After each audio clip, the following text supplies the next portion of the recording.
بسم الله الرحمن الرحيم إن الحمد لله نحمده ونستعينه ونستغفره ونعوذ بالله من شرور أنفسنا ومن سيئات أعمالنا من يهده الله فلا مضل له ومن يضلل فلا هادي له أشهد أن لا إله إلا الله وحده لا شريك له وأشهد أن محمدا عبده ورسوله اللهم صل وسلم على نبينا محمد وعلى آله وأصحابه ومن تبعهم إلى يوم الدين أما بعد.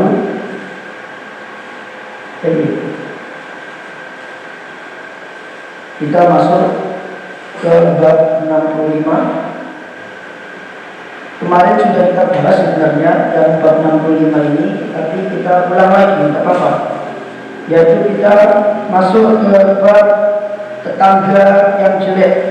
Sebelumnya kita sudah bahas tentang masalah tetangga yang solih, di mana Nabi SAW menjadikan tetangga yang baik itu termasuk di antara 4 ciri-ciri kebahagiaan. Ciri-ciri ketentraman seorang hamba ketika dia hidup bermasyarakat, di antaranya adalah tetangga yang baik. Nabi SAW bersabda di hadis 116, min sa'adatil mar'il muslim, di antara bentuk kebahagiaan seorang muslim. Artinya di antara cara agar seorang muslim hidup berbahagia, yang pertama adalah al-maskanul wasi, rumah yang luas. Yang kedua apa? Al-jari as-solih, tetangga yang baik, tetangga yang soleh. Karena biar bagaimanapun jemaah, tetangga itu membawa dampak yang sangat signifikan bagi lingkungan keluarga kita, terutama bagi anak-anak yang bermain di luar rumah.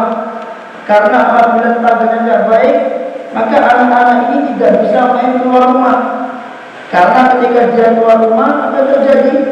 Dia terpengaruh dengan lingkungan sekitar.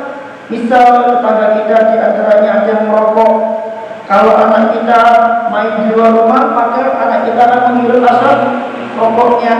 Atau bahkan terkadang asap rokok itu masuk ke jendela rumah kita, bau sampai rumah kita.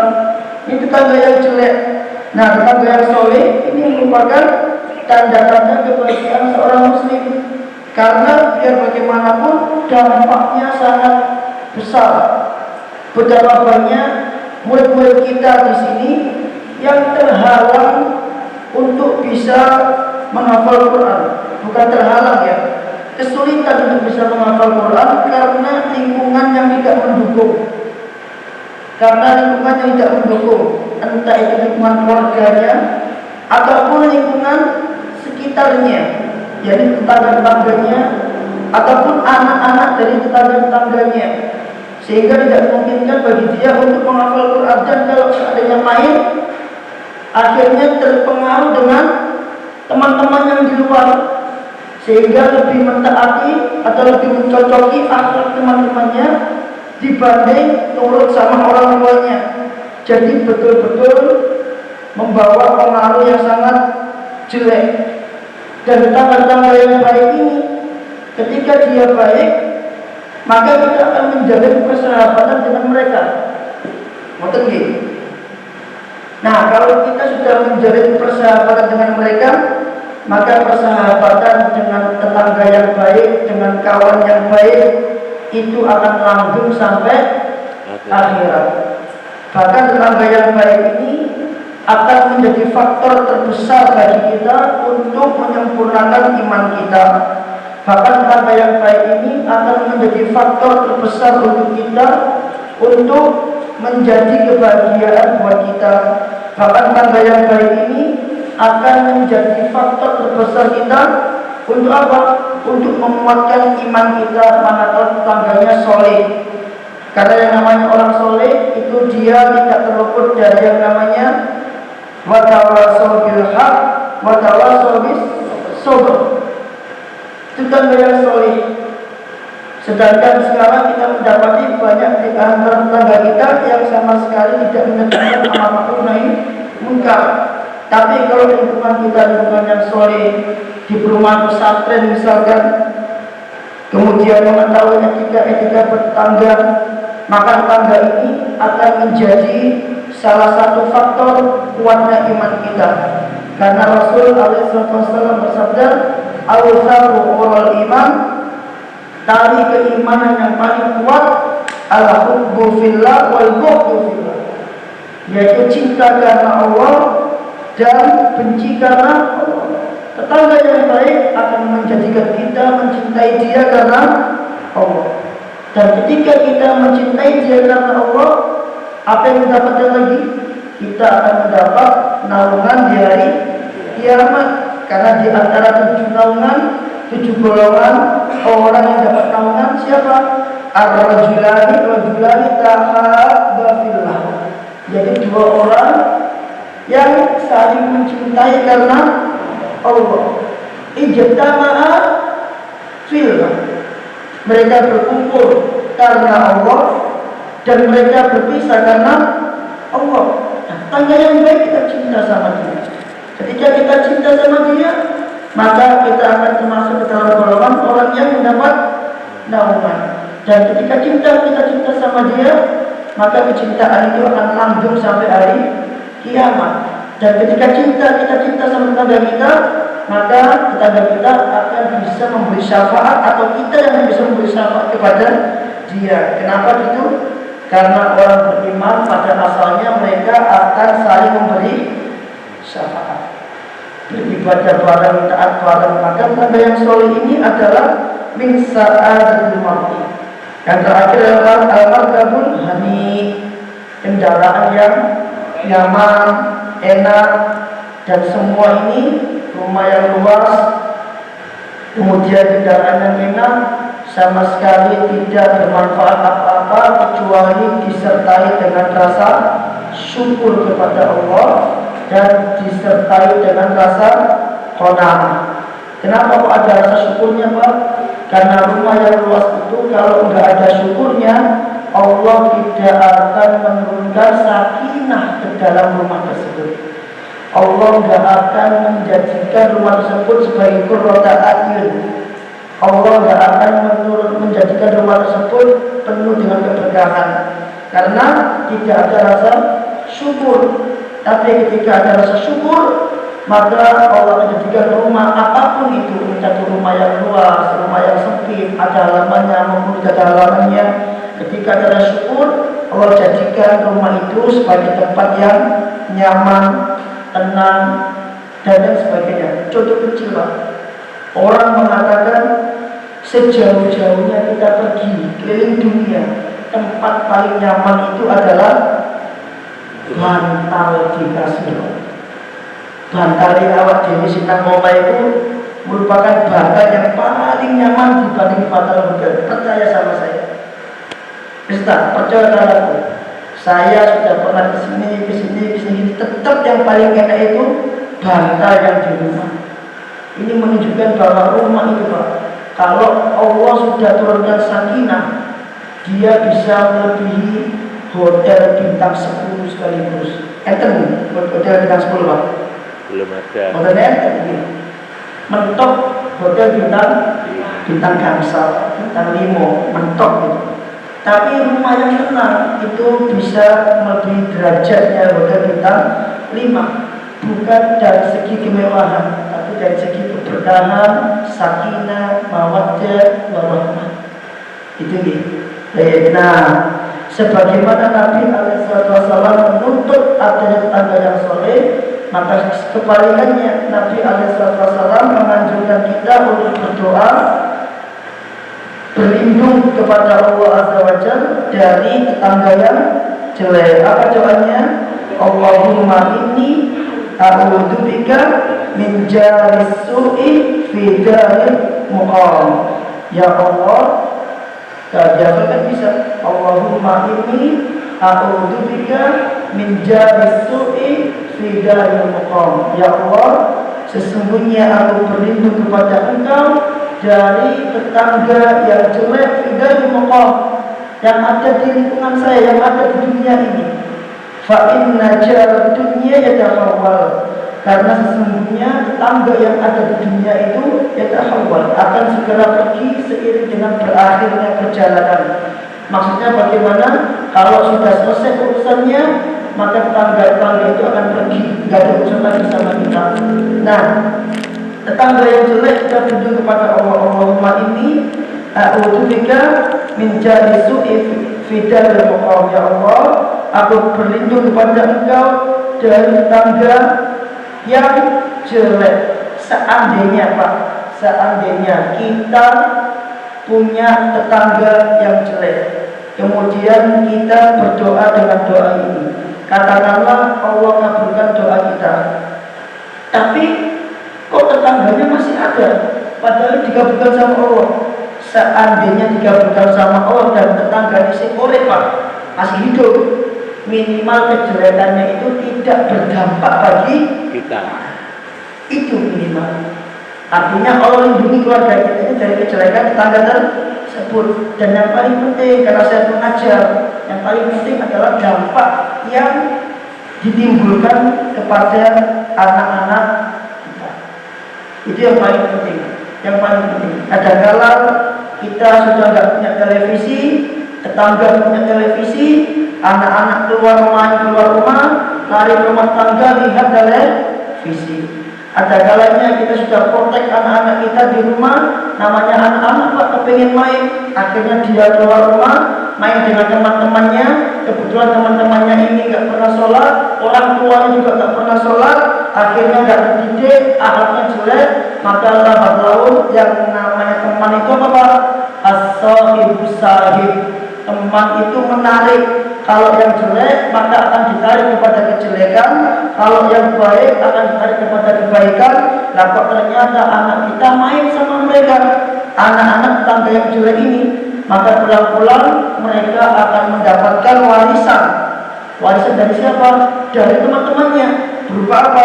Berupa kejelekan. Itu sering terjadi. Ada kadang-kala anak-anak itu nggak ada mainan aneh-aneh. Ketika keluar rumah lihat teman-temannya main gambar, maka pulang ke rumah bawa gambar. Itulah jeleknya lingkungan.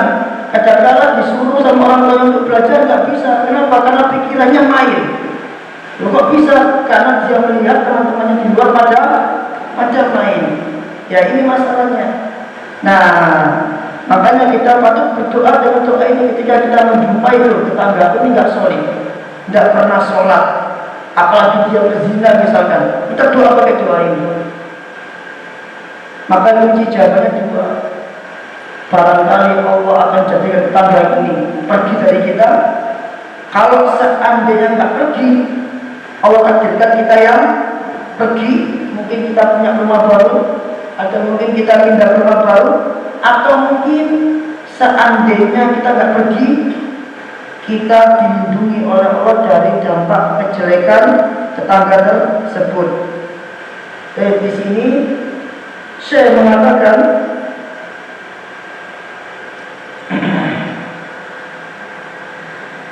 menjelaskan hadis ini, saya mengatakan fan Nabi sallallahu alaihi wasallam ta'awwad min jarisu alladhi yusi'u ila jiranihi. Nabi alaihi wasallam, Nabi saja berlindung dari tetangga yang jelek yang mereka berbuat jelek kepada tetangganya. Ini Nabi. Kata saya tanya, kira-kira tetangga yang jelek di zaman Nabi siapa ya? Ya Allah, mungkin orang-orang kafir Quraisy, atau mungkin permusuhan Abu Lahab dan Abu Jahal kepada Nabi alaihissalam. Nah kita nggak tahu. Cuma sekelas Nabi saja berlindung dari tetangga yang jelek, apalagi sekelas kita. Imma bilisanihi wa imma bi ashabu. Entah itu tetangga tersebut berbuat jelek dengan lisannya, atau mungkin berbuat jelek dengan kayunya, tongkatnya. Hanya dia pemarah. Wa imma bi ayyin min anwa'il salah. atau mungkin dengan segala macam bentuk kejelekan yang dia lakukan. Falisyiddati khatarihi, oleh karena dikarenakan apa bahasanya, dikarenakan oleh karena disebabkan apa ini enaknya, falisyiddati khatarihi, dikarenakan oleh karena gimana bahasa Indonesianya, oleh karena dikarenakan gimana ini, falisyiddati khatarihi, disebabkan dahsyatnya atau jeleknya tetangga tersebut, ista'adzan Nabi sallallahu alaihi wasallam, maka Nabi pun berlindung kepada Allah, an yakuna lahu jarusu, agar Allah tidak memberikan kepada Nabi alaihi wasallam tetangga yang jelek. Wahakadzal muslimun, demikianlah orang-orang muslim, kaum muslimin. Pada asalnya yuhibbul muslimu an yakuna lahu jarun salihun min ahli Islam. Pada asalnya seorang muslim itu dia mencintai apabila dia mendapatkan tetangga yang soleh dari para pelaku kebaikan. Wa min ahli sabr, atau tetangga yang soleh dari kalangan orang-orang yang sabar. Karena ada tetangga itu nggak sabar, Pak. Oh, saya punya tetangga di belakang sana itu terkenal nggak punya akhlak. Di belakang itu, kalau dia naik motor itu nggak dipelankan motor itu. Bong, tetangga. Orangnya bukan anak muda, orang tua. Kita ngomongnya Pak Mabur, bapaknya suka Mabur. Belakang itu kan gangnya kecil, bener-bener dia. Nah, waktu itu saya mau keluar naik motor, kan motornya dia itu ego gede, itu gang kan nggak bisa dilewati dua motor, harus gantian. Itu nggak mau malah Pak, sampai akhirnya nendang sampah itu Pak Ali penasaran kayak buatan ini. Nendang sampah itu nggak boleh, nggak ngapain, langsung pergi. Benar-benar jelek, gak sabaran. Nah ini penting, orang ini harus didoakan. Sampai suatu ketika sampai saya kebayang, moga-moga aku di masalah kalau ini. Akhirnya dia langsung tak marahin gitu. Orang kok gak sabaran, atau orang kok akhlaknya gak baik, betul gitu. Nah ini ada tetangga dia gak sabaran, gerusak-gerusuk. Nah itu saya dapat itu betul di belakang itu. Terus ada kalanya tetangga itu gini Pak, ini di rumah orang tua saya, kalau kita enak mereka senang Pak, tapi kalau kita susah mereka gak ikut kita. Maksudnya adalah leamu senang sama Dewi, leamu senang ayo senang bareng, leamu susah Dewi. Itu tetangga yang ada di kampung saya itu kayak gitu. Kalau kita susah, kalau kita senang, mereka ikut senang. Tapi kalau kita susah, kita dipercini, digibai, diolokkan. Bahkan di antara tetangga itu, kadang-kadang mereka senangnya nonggo. Saya di rumah itu, di kampung itu ada tetangga depan rumah itu, kalau ada masalah keluarga dia, langsung masuk rumah saya tanpa salam. Tiba-tiba, Mbak, mau loh ini, gak ada salam Mbak, langsung ke dapur. Dan kalau pakai baju nggak apa-apa kita kan, tapi pas kita lagi nggak pakai baju gitu loh, langsung nyerolong. Itu tangga depan rumah saya di kampung ini, tanpa kentut apa, terus saya bilang ke ibu saya sama mbak saya, oh pancet aja, nggak salam, nggak pakai langsung masuk. Dan yang ketika masuk kan dia ngomong apa, orang lain, tetangga yang lain. Ini tetangga yang jelek, itu di kampung saya seperti itu semuanya. Jadi mereka kalau kadang-kadang kita dapat kebaikan, mereka hasad sama kita. Kadang-kadang kita dapat kejelekan, dapat kesusahan, dapat musibah, mereka nggak mau bantu kita. Itu tanda yang jelek, nggak baik seperti itu. Nah, kadang-kadang tanda itu nggak sabar. Makanya dikarenakan, nah ini artinya yang pas, dikarenakan dampak yang ditimbulkan, dampak kejelekan yang ditimbulkan dari tanda tadi itu benar-benar sangat luar biasa, sangat jelek. Maka Nabi alaihissalam meminta perlindungan kepada Allah Azza wa Jalla akan melindungi dari tetangga yang jelek. Dan di hadis berikutnya yang hadis 18, bahkan tetangga yang jelek itu dijadikan oleh Nabi Alaihissalam sebagai tanda-tanda hari kiamat. Ada tanda hari kiamat. Kita baca hadisnya. Haddatsana Makhlad bin Malik, ini langsung menartikan ya, telah menciptakan kepada kami Makhlad bin Malik. Dia berkata, telah menciptakan kepada kami Abdurrahman bin Mabrok. Ya, dia berkata, telah menciptakan kepada kami Buraid bin Abdullah an Burda dari Burda an Abi Musa dari Abu Musa. Qala Rasulullah sallallahu alaihi wasallam, Rasulullah sallallahu alaihi wasallam bersabda, apa kata Rasul? La taqumus sa'a, tidak akan, apa artinya ini? Datang.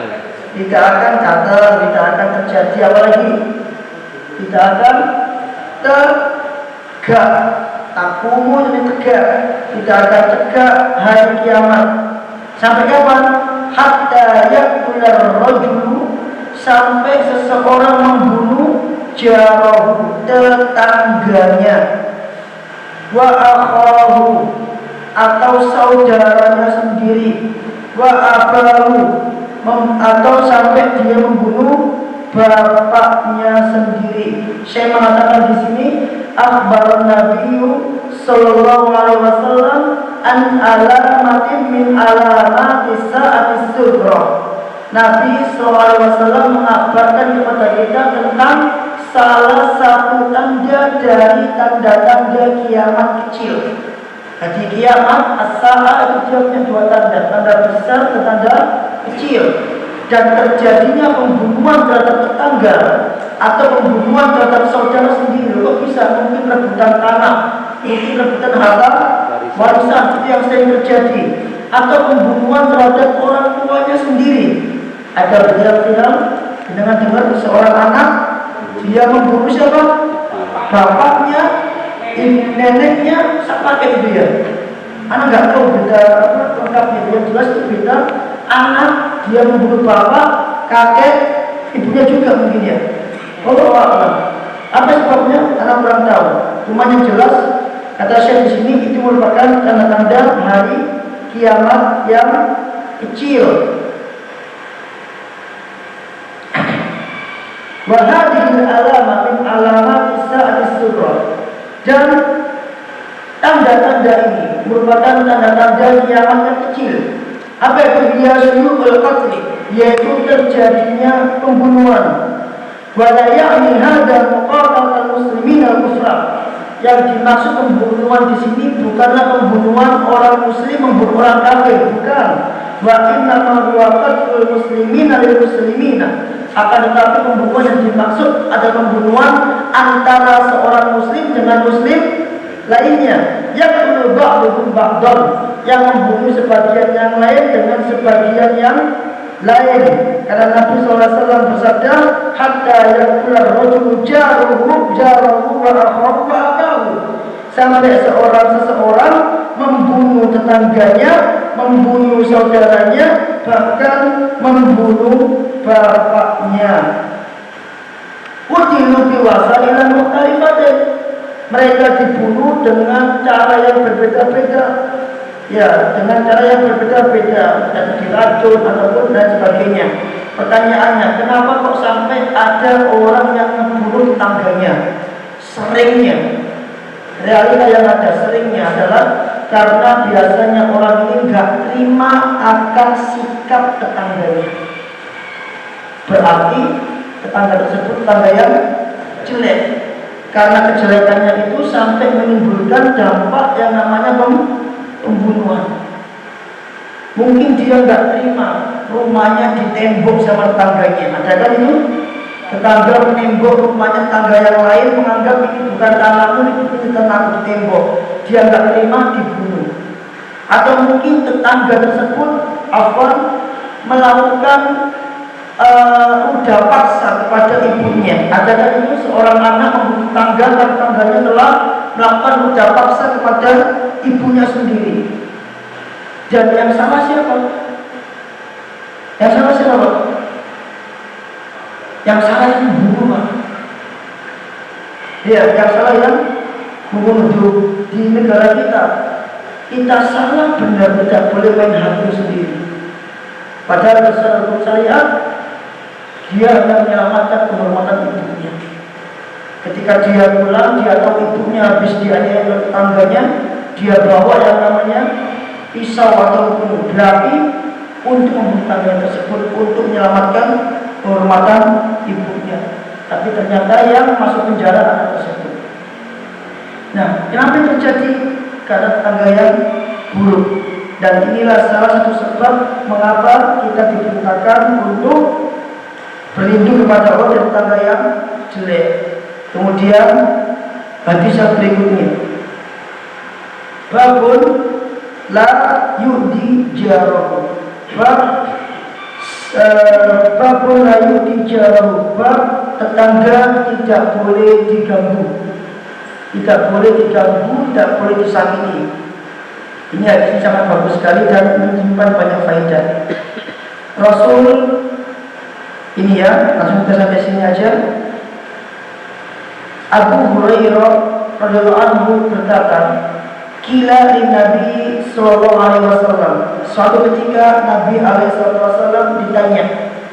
Ini hadis yang sering kita dengar. "Ya Rasulullah, wahai Rasulullah, inna fulana taqumul lail." Ada seorang fulana, jadi seorang apa ini? Perempuan. Seorang perempuan. Taqumul lail, dia senantiasa sholat malam. Artinya dia nggak pernah bolong sholat malamnya, dia rajin sholat malam. Dan kita tahu bahwasanya orang yang sholat malam itu adalah orang-orang yang mulia, karena Allah Azza wa Jalla bersabda, "Wa minal laili fatahajjad bihi nafilatan lak." Dan pada sebagian malam bertahajudlah kamu sebagai bentuk nafilah, sebagai bentuk tambahan atau sunnah bagi dirimu. Asa ayya ba'ala rabbuka maqaman mahmuda. Semoga Tuhanmu meninggikan derajatmu ke derajat yang mulia. Jadi di antara cara agar derajat kita tinggi di hadapan Allah itu dengan cara melakukan sholat malam. Maka Rasul SAW bersabda ketika sampai ke Madinah, beliau mengatakan, "Afsus salam, tebarkanlah salam, wa'atimut ta'am, dan berikanlah makan kepada orang-orang yang fakir maupun kepada orang yang miskin."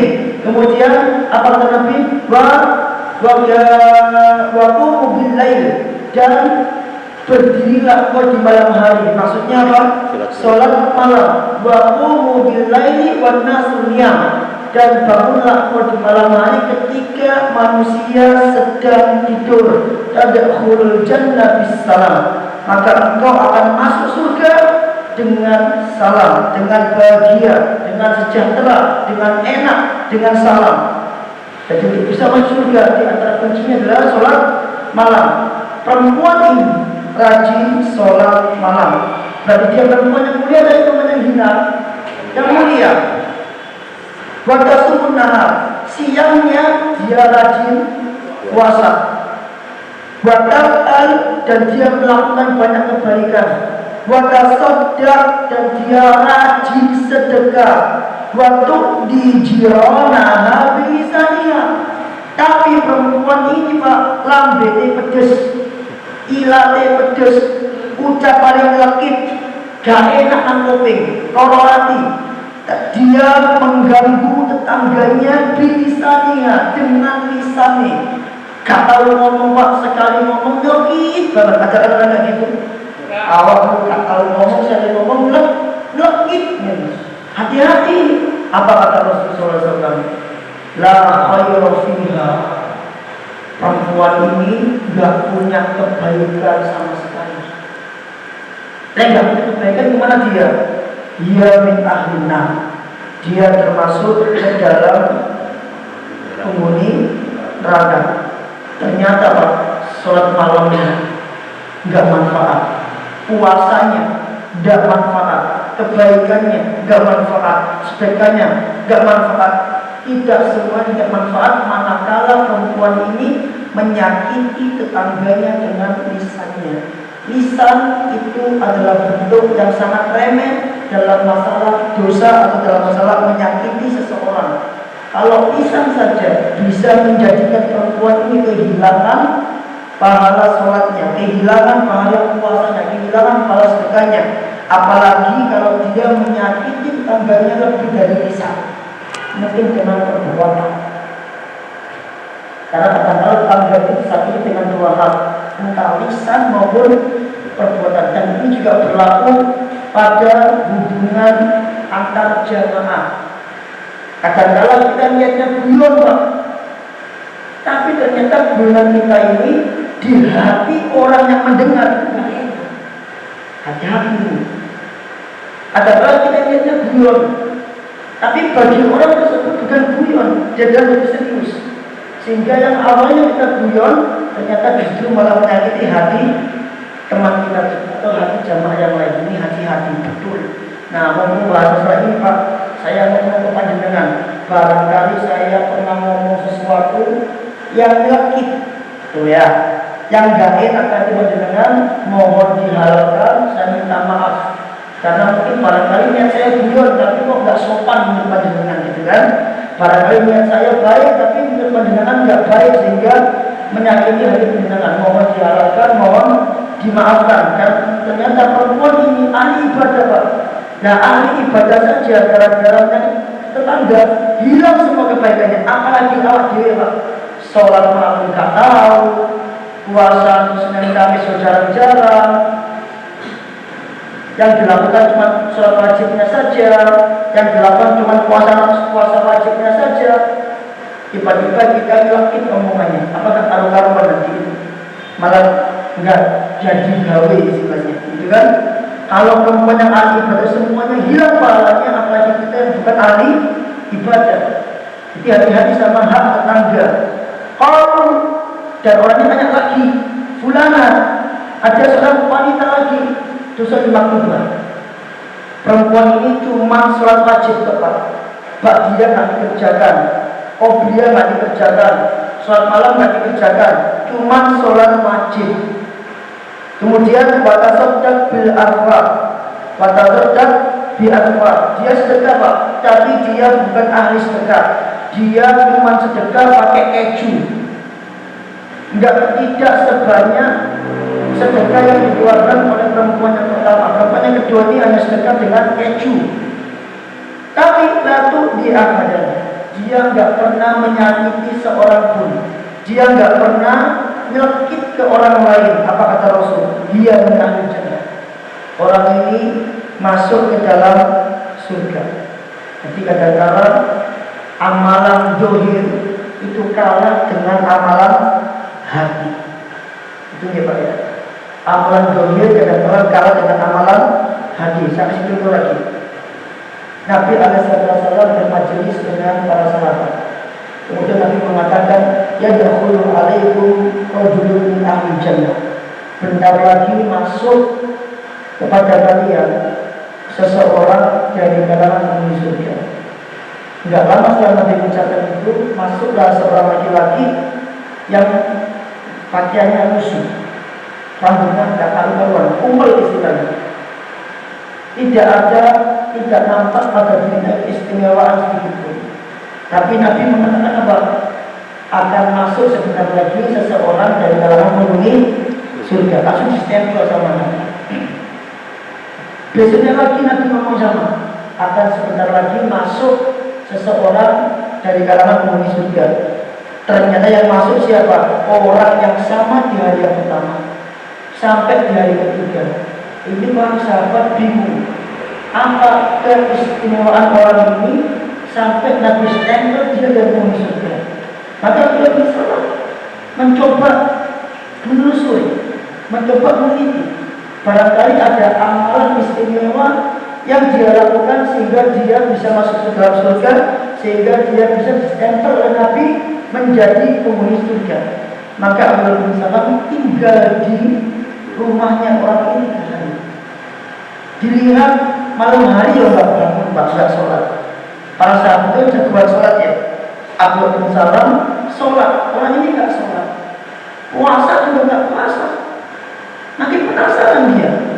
Terus dia cerita, kemarin Nabi SAW itu ngomong tentang sampean, bahwa sampean itu masuk ke surga. Nah, aku ini bingung. Tak lihat panjenengan malam ya nggak bangun, siang ya nggak puasa, biasa-biasa malah nih, cuma sholat wajib, puasa Ramadan, biasa-biasa. Sampai kau masuk surga. Ternyata dia punya amalan hati, Pak. Apa amalan hatinya? Panjenengan tahu tentang kisah ini? Apa amalan hatinya? Yes. Dia bilang, hanya saja aku tidak pernah hasad kepada orang lain, tidak pernah mengusik orang lain. Orang itu mau ngapain dia gak urus. Dia gak urus.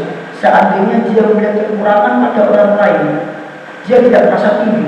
Itu orang hati dia. Seandainya orang lain dapat nikmat, dia gak merasa tinggi dapat nikmat itu. Hasad itu apa sih Pak? Hasad itu adalah keinginan seseorang untuk memiliki nikmat yang sama dengan nikmat yang Allah berikan kepada orang lain, tapi bersamaan dengan itu dia juga kepingin orang itu kehilangan nikmatnya. Itu hasad. Karena itu ada dua. Ini yang sifatnya hasad, sama satu lagi analog. Yang hasad itu yang nggak boleh. Itu dia ini sama orang lain, tapi dia kepingin orang ini kehilangan nikmat. Tapi kalau ini yang diperbolehkan, dia ini sama orang lain, tapi dia kepingin mendapat nikmat yang sama, tapi dia nggak kepingin nikmat itu hilang dari orang lain. Itu boleh. Itu boleh. Kalau hasad itu dia kepingin nikmat itu hilang dari orang lain, nanti ini akan timbul yang namanya penyakit air. Awalnya di situ. Nah, orang ini punya amalan hati. Demikian juga dengan si perempuan ini. Amalannya nggak ada istimewa, biasa saja. Hanya sholat, tapi dia punya amalan hati. Dia nggak pernah nyakiti tetangganya. Dia nggak pernah ngomong yang sekiranya nyokit. Baik. Kemudian di antara faedah hadis. Nah, ini baru ada faedahnya. Sebentar saya cari dulu. Baik. Faedah yang pertama,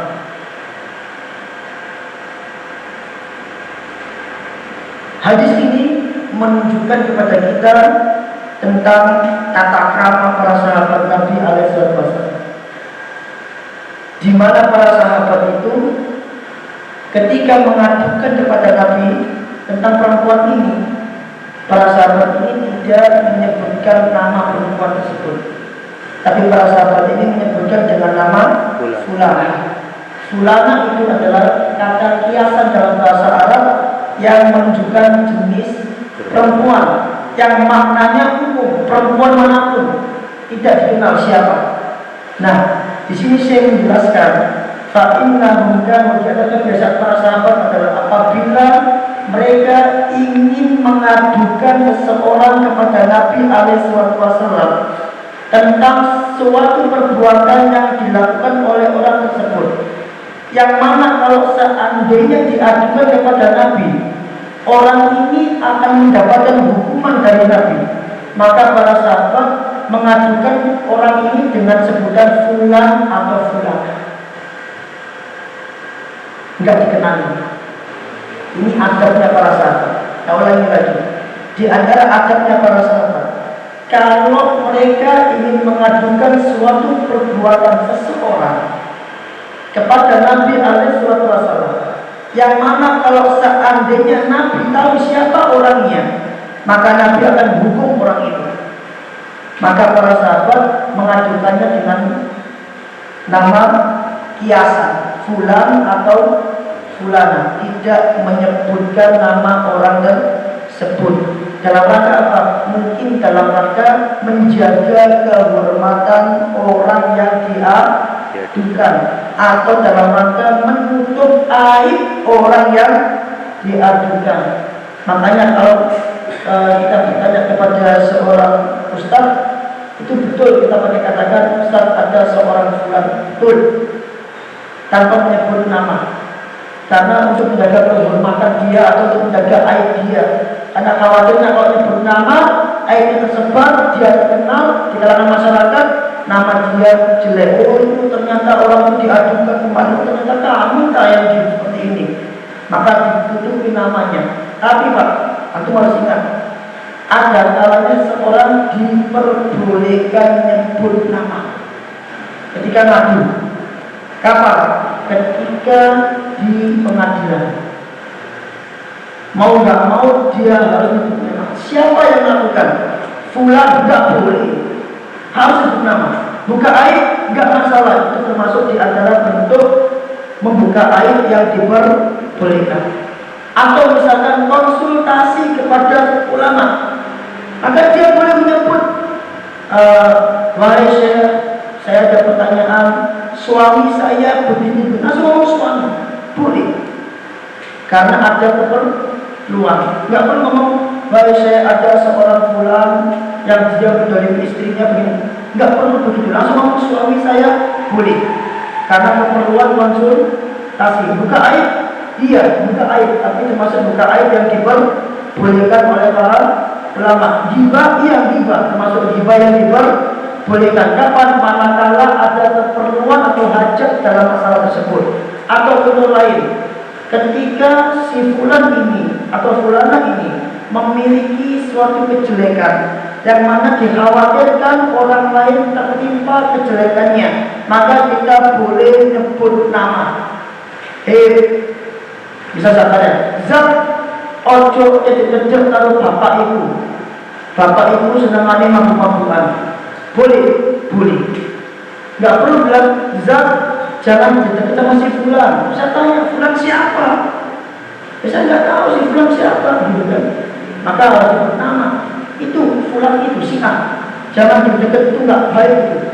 Atau mungkin kita boleh ngomong anak kita, le, awakmu ojo koncoan karo arek iku arek iku gak apik. Boleh.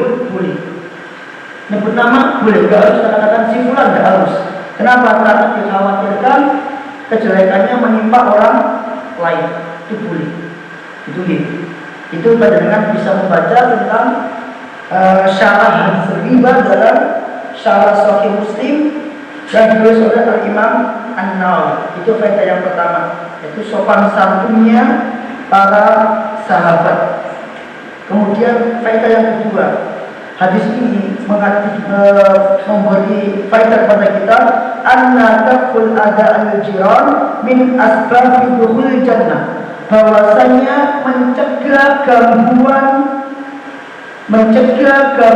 kepada tetangga, mencegah gangguan dari tetangga, itu merupakan sebab masuk ke dalam surga.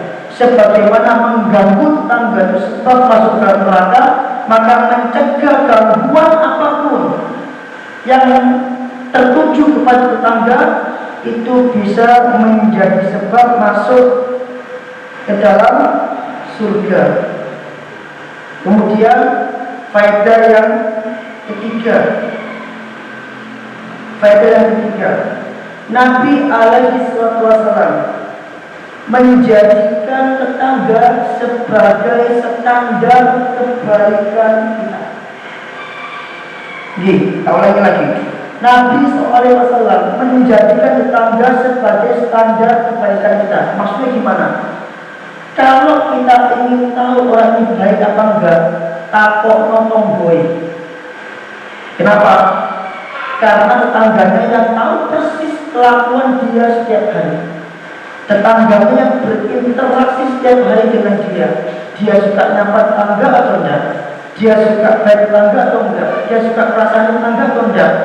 Jadi Nabi SAW menjadikan tetangga itu sebagai standar kebaikan kita. Jadi kalau kita ingin tahu kebaikan orang lain, orang ini baik apa enggak? Karena kadang-kadang orang dohirnya depan kita baik, di badan kita jelek. Tanya tentang tetangganya. Salah satu seperti itu. Sebagaimana hadis di mana seseorang pernah mendatangi Nabi SAW dan dia berkata kepada Nabi, ya Rasulullah, kaifali an a'lama idza ana ahsantu anni ahsantu. Ya Rasulullah, bagaimana caranya aku mengetahui bahwasanya aku ini sudah menjadi orang yang baik? Wa idza ana asaqtu anni asaqtu. Dan bagaimana caranya aku mengetahui apabila aku berbuat jelek bahwasanya aku ini orang yang jelek? Maka Nabi mengatakan, idza qala jiranuka ahsanta faqad ahsanta. Kalau tetanggamu ngomong kamu orang baik, maka kamu adalah orang baik. Wa idza qalu asaqta faqad asaqta. Dan kalau tetanggamu ngomong kamu orang jelek, maka kamu adalah orang jelek. Nabi jadikan tetangga itu sebagai saksi kebaikan dan kejelekan kita. Tetangga, oh ya, jamaah juga sama. Jamaah pengajian, tanya di mana dia ngaji. Oh, dia ngaji di Al-Jariyah. Tanya jamaah Al-Jariyah, Pak, fulan ini gimana orangnya? Misalkan kita ingin mendudukan anak kita, kok si fulan ini kok rajin sholat di Al-Jariyah ya? Tanya jamaah. Para jamaah, menurut panjenengan si fulan ini bagaimana? Dia baik atau tidak? Kenapa kok jamaah? Karena jamaah ini berinteraksi dengan si fulan yang tahu si fulan itu terus apa enggak sholatnya. Si fulan ini pakai peci apa enggak sholatnya? Loh, penting enggak peci Pak? Loh, penting loh, penting peci itu. Peci itu etika Pak. Peci itu kemuliaan seorang muslim. Di dalam mazhab Syafi'i, Imam Syafi'i mengatakan orang sholat enggak pakai peci makruh. Makruh Pak. Makruh itu mendekati haram. Kenapa? Karena Allah mengatakan orang sholat itu harus pakai pakaian yang bagus. Pakaian kita yang baik pakai peci. Kalau ada imam nggak pakai peci, cuma saya nggak pakai peci kan saya bilang, Pak Selamat saya nggak pakai peci, saya mau kemana. Itu peci saya bawa, kok lupa naruhnya atau kemana peci ini? Itu saya ingat hukum masalah ini. Orang nggak pakai peci itu makruh. Bagi para salaf, penutup kepala, imamah, peci ataupun putro itu adalah lambang kemuliaan, lambang kewibawaan, bahkan lambang adat. Dalam kitab Tazkiratus Sami, Al-Hafidz Ibnu Shalah pernah mengadakan majelis yang dihadiri oleh para fuqaha. Ada satu fuqaha nggak pakai penutup kepala, maka majelis itu sama Al-Hafidz Ibnu Shalah dihentikan majelisnya dan dia pergi. Di sini para ulama menjadikan itu ukuran etika, ukuran adab. Kalau ada ustaz, misalkan ustaz nggak pakai peci, enggak pantas lihatnya, di bawah nggak cocok, ya kan? Maka orang ustaz, seorang ustaz itu harus jaga di bawah, pakaian dijaga, pakai peci itu belum di bawah. Nah, karena si fulan itu pakai peci apa enggak boleh. Soalnya bagaimana bagus apa jelek, dia ketinggalan takbir atau ikram apa enggak, itu penting. Maka Nabi mengatakan tadi, kalau tetanggamu ngomong kamu baik, ya kamu baik. Kalau jamaahmu ngomong kamu baik, ya kamu baik. Kalau tetanggamu ngomong kamu jelek, berarti kamu jelek. Ini patut dengan ingat-ingat. Apa kata Nabi? Idza qala jiranuka ahsanta faqad ahsanta. Kalau tetanggamu ngomong kamu baik, berarti kamu itu baik. Kemudian faedah terakhir, jangan meremehkan kebaikan sekecil apapun. Jangan meremehkan kebaikan sekecil apapun. Baik, di hadis ini Pak, perempuan tadi masuk surga gara-gara apa? Sholat? Bukan. Dia masuk surga itu gara-gara apa? Apakah gara-gara sholatnya? Bukan kan? Gara-gara puasanya? Hanya karena dia menjaga lisan. Hanya karena dia tidak mengganggu tetangga. Antara sholat dengan menjaga lisan, nilai ibadahnya lebih besar mana Pak? Lebih besar sholat menjaga lisan? Kok bisa sholat? Kok bisa sholat Pak? Ya karena sholat itu rukun Islam kan? Kedua, nggak ada ibadah yang lebih tinggi setelah tauhid kecuali sholat, tapi ternyata perempuan ini dia masuk surga bukan karena sholat dia, tapi dia masuk surga karena lisan dia tidak pernah ganggu tangganya, dia tidak pernah nyakiti orang lain. Seandainya namanya orang yang ada keceplosan, oh kok aku keceplosan, dia langsung segera minta penghalang terhadap orang tersebut. Ternyata dia masuk surga karena hal yang remeh, karena lisan dia masuk surga. Artinya Pak, kita tidak tahu amalan mana yang membuat kita masuk ke dalam surga. Kalau kita nggak tahu, berarti semua amal kebaikan kita sikat habis. Tidak ada istilah tebang pilih dan kebaikan. Semua kebaikan yang nampak di dunia kita sikat habis. Barangkali kebaikan itu yang membuat kita masuk ke dalam surga. Perempuan ini dia masuk surga karena perkara yang remeh. Artinya Allah memasukkan seseorang ke dalam surga itu terkadang terserah Allah. Entah disebabkan karena sholatnya atau mungkin disebabkan karena hal-hal yang sifatnya remeh. Loh, kemana pahala sholatnya Pak? Kemana pahala puasanya? Mungkin sholatnya tak terima, mungkin puasanya tak terima, tapi ketika dia baik sama tetangga, kok kebetulan pas dia baik, dia ikhlas, Allah terima. Ternyata kebaikan kepada tetangga yang Allah terima ini justru membuat dia masuk ke dalam surga. Loh, berarti panjenengan tidak boleh meremehkan sedekah yang kecil. Masukkan infak 2.000 kecil, tapi kok kebetulan dengan masukkan infak itu ikhlas, itu yang bisa membuat kita masuk ke dalam surga. Jadi jangan diremehkan. Makanya ini benar lagi ada hadis Nabi SAW. Makanya Nabi SAW bersabda seperti ini: sabaqa dirhamun mi'ata alfi dirhamin.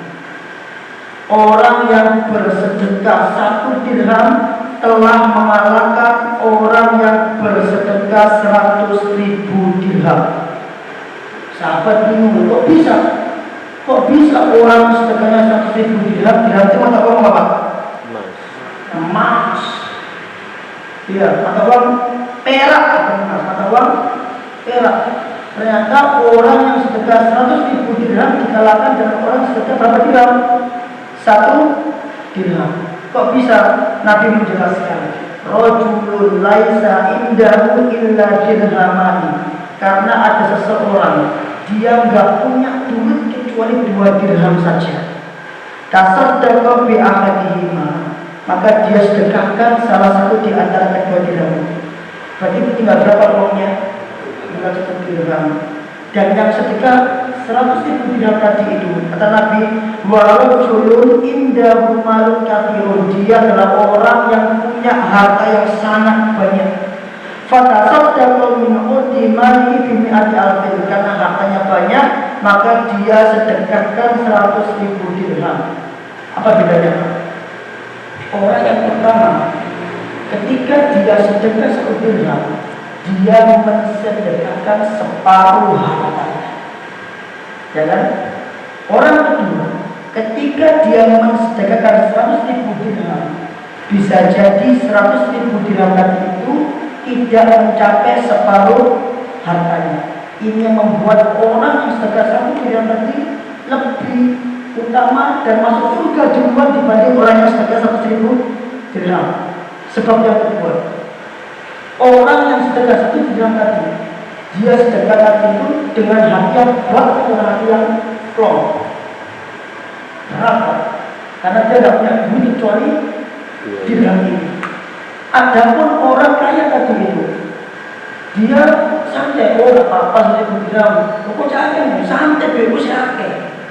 Dia sedekah dengan kemampuan dia, enak sekali. Maka ada kalanya seseorang itu mendapatkan pahala yang lebih manakala dia diberi oleh Allah cobaan yang besar. Saya infak 100.000 Pak, panjenengan infak 100.000, tapi saya orang miskin Pak. 100.000 itu berharga apa bagi saya? Dan panjenengan 100.000 panjenengan itu tidak berharga, karena panjenengan banyak. Saya lebih banyak pahala dibanding panjenengan. Panjenengan ikhlas, saya ikhlas juga. Betul-betul ikhlasnya, aku senang Pak. Karena ketika saya bersedekah, ini saya bersedekah dengan semua harta saya. Ini harta saya satu-satunya, 100.000. Dan panjenengan bersedekah itu panjenengan ada bersedekah cuma 1% dari harta panjenengan. Saya yang menang. Maka di sini kata Nabi ada faedahnya adalah jangan meremehkan kebaikan yang kecil, karena kebaikan yang kecil bisa mengalahkan kebaikan yang besar. Baru. Nah, ada yang mau tanya? Monggo Pak.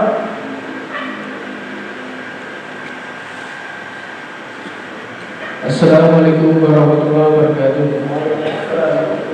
Ustaz mau tanya, tadi dijelaskan bahwa kalau ingin tahu fulan itu orang baik, maka tanya kepada tetangganya atau teman jamaahnya. Padahal saya pernah dengar Ustaz yang lain, kalau kalian ingin tahu kebaikan seseorang, maka tanyalah kepada istrinya. Yang saya tanyakan, bagaimana jika fulan itu kalau kepada teman, kepada tetangga baik, tapi kepada istrinya jelek atau bahkan sangat buruk? Repot ini. Betul ini Pak, betul. Indikator kebaikan kita itu banyak. Pertama, ke ibu kita.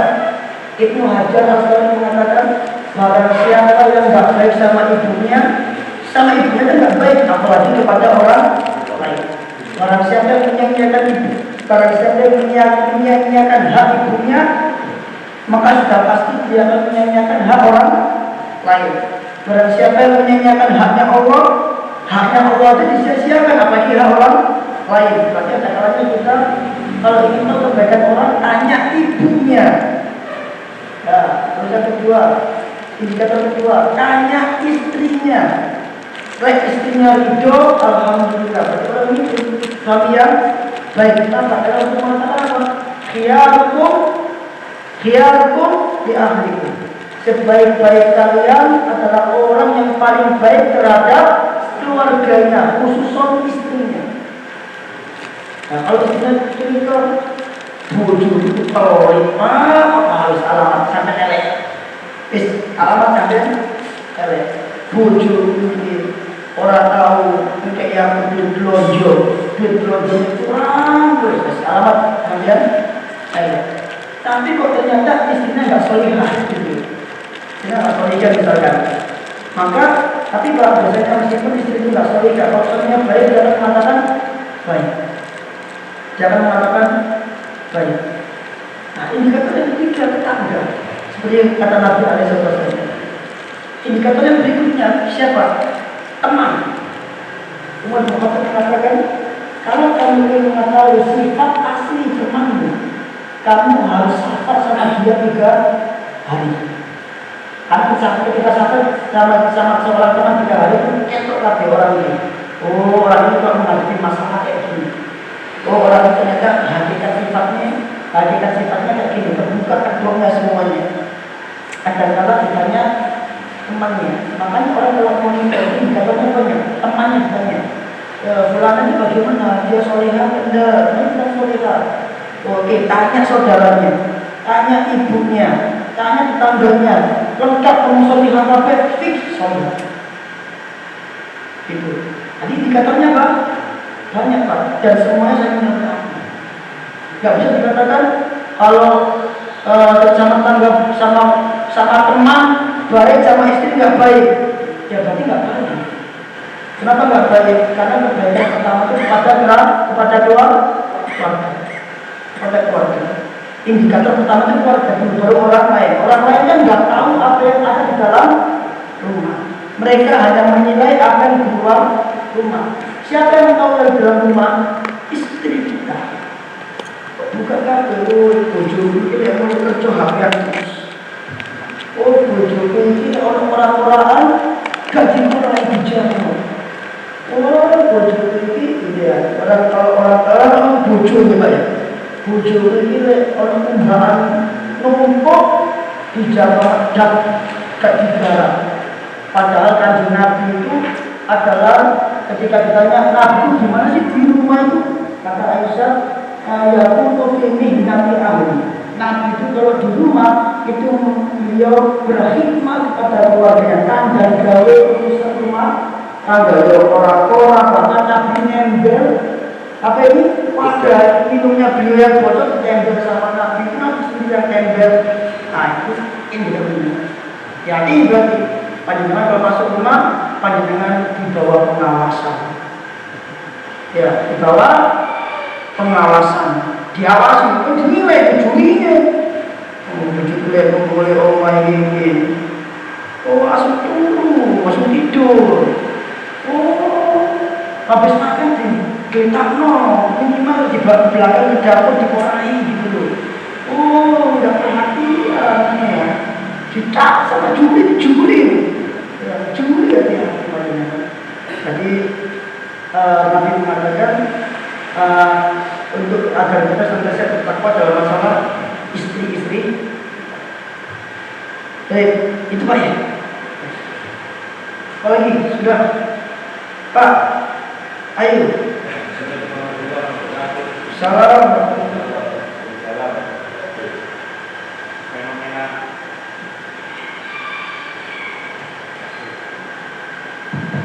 Fenomena di kita itu ialah di Surabaya, Ustaz ya. Begitu mudahnya orang itu menutup jalan, menutup gang untuk kegiatan-kegiatan yang sifatnya pribadi. Nah, kegiatan seperti itu, apakah bisa dikatakan mengganggu tetangga? Kalau iya Pak, itu dia dolim sama hak tetangga terlebih jalan umum. Kalau dia melakukan suatu acara sifatnya pribadi di fasilitas umum, maka dia telah berbuat dolim kepada semua orang yang melewati atau menggunakan fasilitas tersebut, kecuali dia memiliki izin kepada orang yang berhak mengizinkan untuk memberi fasilitas umum tersebut dan atas keridhaan tetangga. Makanya kita di kampung itu kalau kita mengadakan hajatan itu biasanya kita nyuwun sewu kalau tetangga. Mau kan bangun teror kita kan pakai teror, pakai kuadi, pakai salon, dangdutan gitu kan. Kita nyuwun sewu kalau tetangga barangkali biar mereka ridho. Masalahnya karena kalau misalkan nggak ridho, kita dolim sama haknya mereka. Ya kan gitu. Meskipun ada izin dari ketua RT, tapi nggak ridho itu tetangganya. Kenapa nggak ridho? Karena dia terganggu. Dia mau belajar nggak bisa, mau sholat malam nggak bisa, terus mau belanja tutup, mau pergi kerja juga nggak bisa, ya kan? Maka dia dolim sama tetangganya. Kecuali pada hal-hal yang sifatnya maklum Pak. Maklum itu kayak gimana?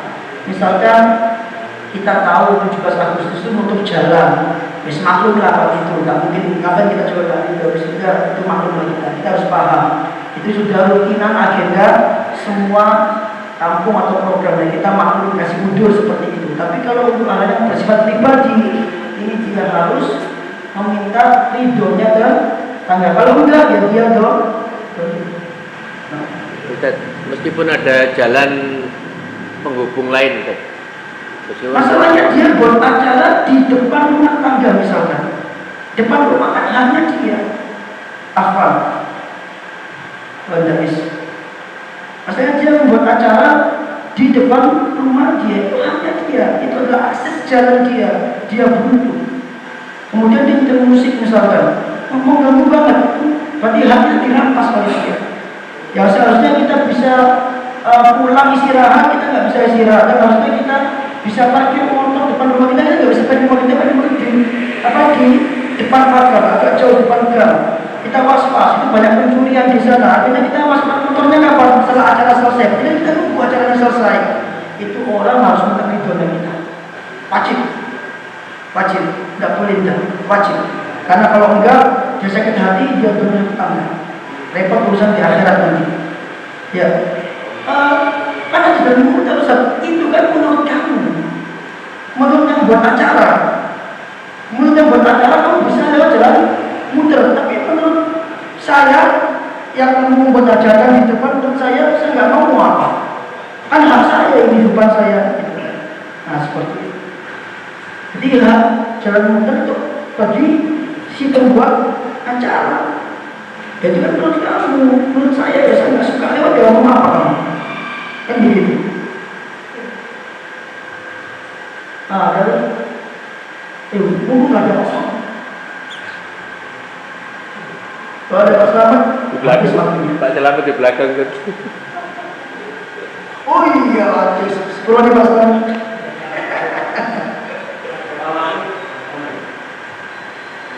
Satu kan? Satu lagi ya, Denis.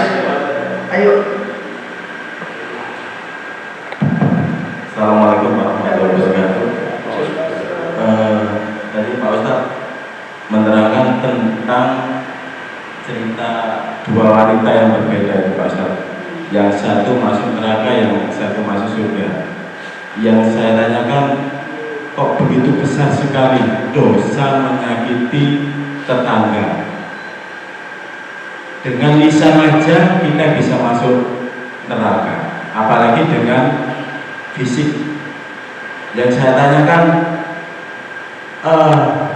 seberapa besar dosanya kok bisa menyamakan dengan dosa kekufuran kita atau kekafiran kita? Soalnya kan baca menerangkan tadi, semua amalan akan hilang atau terhapus kalau kita menyakiti tetangga. Dengan cerita semacam itu tadi Pak Ustadz ya. Jazakumullah khair. Mungkin diksi yang pas bukan terhapus dunia, karena dia bukan berbuat syirik, dia hanya berbuat maksiat biasa, dan maksiat itu tidak bisa menghapus kebaikan. Mungkin diksi yang pas adalah bisa jadi kebaikan tersebut itu kalau ditimbang dengan dosa lisan tetangga itu lebih berat dosa lisan terhadap tetangga. Itu pun kalau misalkan kebaikannya diterima. Nah kalau misalkan kebaikannya tidak diterima, maka otomatis timbangan itu lebih jauh. Mungkin juga seperti itu. Jadi mungkin kita bisa ganti diksi terhapus tadi itu kepada mungkin tidak diterima, atau mungkin dosanya lebih besar dibanding kebaikan yang dia lakukan, atau mungkin kebaikan yang dilakukan itu tidak membawa manfaat apa-apa bagi dirinya manakala dia melakukan dosa tersebut. Nah, wallahu a'lam. Subhanallah wa bihamdihi, asyhadu an la ilaha illa anta, astaghfiruka